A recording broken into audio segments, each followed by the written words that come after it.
Okay, number 1 of the AGS2 Module 4 Part 2 review. Isaac lives 3 miles away from his school. School ended at 3 p.m.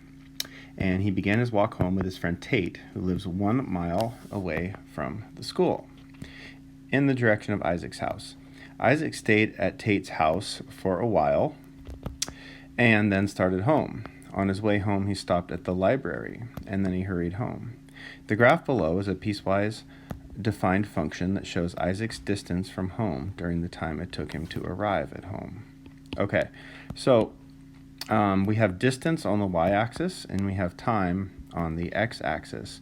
So the first thing he does is he begins walking with his friend Tate towards his house, and we're told that that is 1 mile away from the school. So that's this first part, okay? He's leaving here. And then up the side, we have like 1 mile, 2 miles, and 3 miles. So when he goes from 3 down to 2, that's the distance of 1 mile. And then the time it takes is across the x-axis. So I can see that that little part of his journey was 0.5 of an hour.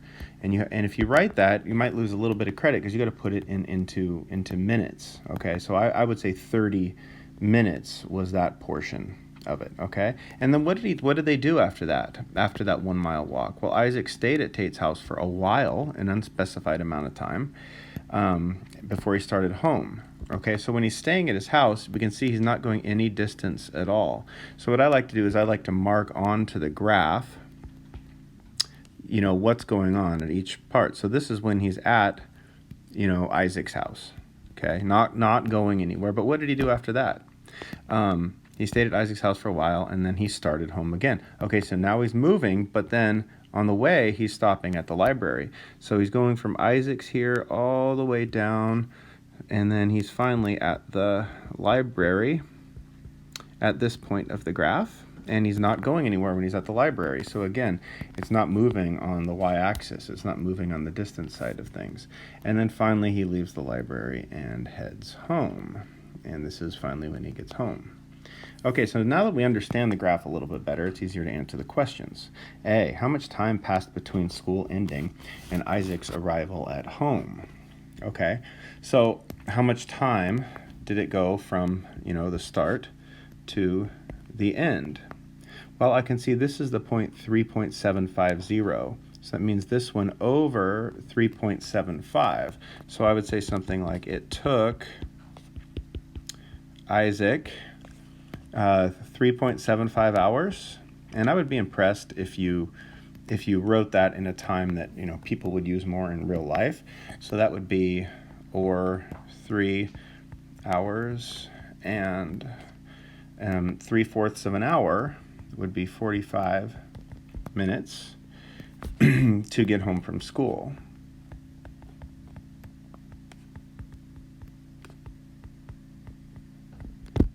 Okay, B, how long did it take Isaac, or how long did Isaac stay at Tate's house? So I'll switch colors here so you know which part of the graph I'm talking about. How long did Isaac stay at Tate's house? Okay, actually this is Tate's. This is Tate's house that they stay at. So how long is that amount of time where, remember, he's not moving any distance at all? Well, it looks like it goes from a half hour here all the way to here. This is the amount of time that he's at Tate's house. So if it goes from 0.5 to 2.5, that is 2 hours. So you would put he stayed for 2 hours. And then you could show a little math there on how you got that. So that would be something like 2.5, you know, minus 0.5 is 2 hours. C, how far is the library from Isaac's house? So that's this little portion of the graph here, right there. And we need to figure out how far that is. So let's see here. We need to see how far just that little part is. So how far or how long did he travel on the y-axis? How far is the library from his house. Oh, so they want the whole thing. They want, okay, here's the library. Okay, this is like where he gets to the library. And then here is where he's at his house, right there, okay? So it looks like the library is at 2.5 or 2.5 hours, and then he finally gets home at 3.5, okay? So or no, he got home at 3.75. He got home at 3.75. So that represents the hours, but what we're really curious about here is how far is the library from his house. So that is from here to his house is at 0. Okay, so the library is how far from Isaac's house? Okay, so oh, actually he's still at Tate's here, isn't he? He is at Tate's here. So we need to think about, what part on this graph does he get to the library? That's this part. And then his house is this part. So he gets there, let's see, well, what is this? Where is he at distance-wise here? He's at 1.5, and then the house is at 0.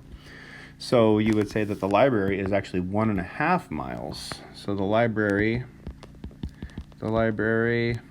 is 1.5 miles from his house. D, where was Isaac 3 hours after school ended? Okay, I'm going to erase some of these colors because this is getting a little jumbled up here. So,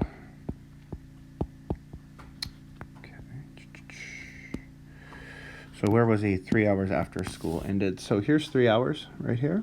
That's 3 hours after school ended. And we just need to go up and see where the graph is at. Okay, well, it looks like he's at the library. He was at the library.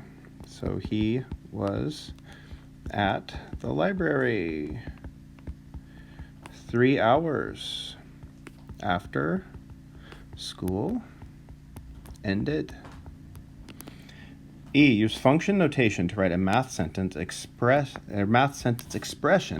that says the same thing as part D. So what part D said, okay, 3 hours after school, so that'd be f of 3. Remember, that's our x value. So when x is 3, what's y? Y is 1.5. So I would say after 3 hours is at the library, 1.5 miles away from his house. You could write out something like that. F, when was Isaac walking the fastest? And how fast exactly was he walking? Okay, so what we're looking for here is steepness. You want to look at where this graph is actually going to be the steepest. So to me, it looks like Isaac was fastest when he was walking from the library to his house. Okay, that would be this line here is going to be your steepest line. Okay, so let's think about this. I'm just looking at this purple portion. How far in distance is that purple portion? Well, that's 1.5 miles. And how long did it take him to go that 1.5 miles? Well, he's going from 3.25, and that's the start right here, to the end right here at 3.75. So how far is it, or how much time is it from here to here? It's a half an hour. Okay, so he can go 1.5 miles in 30 minutes, or you could put 0.5 of an hour. So miles per hour is for 60 minutes. So if he can go 1.5 miles in 30 minutes, that means he's going 3 miles in 60 minutes, or 3 miles per hour. That was his fastest, okay? All right, that takes us through problem number 1, A through F. I'll see if I can get number 2 in here as well before we start a new video. Okay, number 2, Luke is making a sandwich.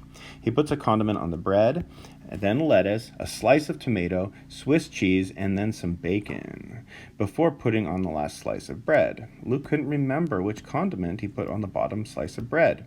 To find out, Luke takes off each layer of his sandwich. List in order the ingredients that Luke takes off his sandwich.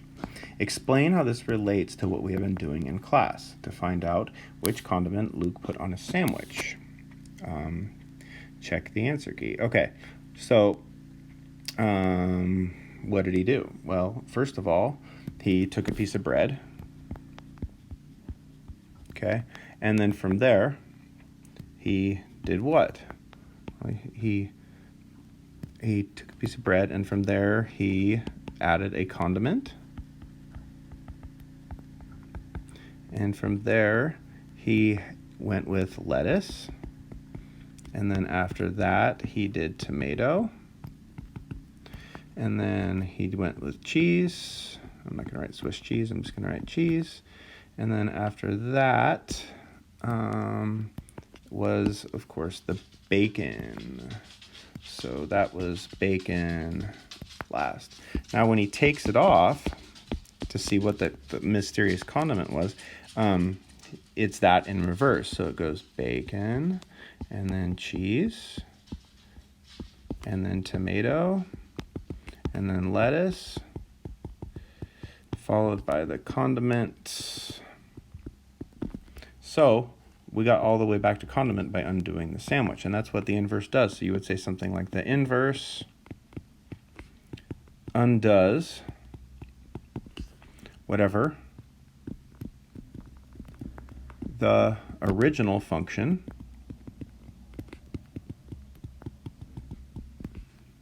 does to the input.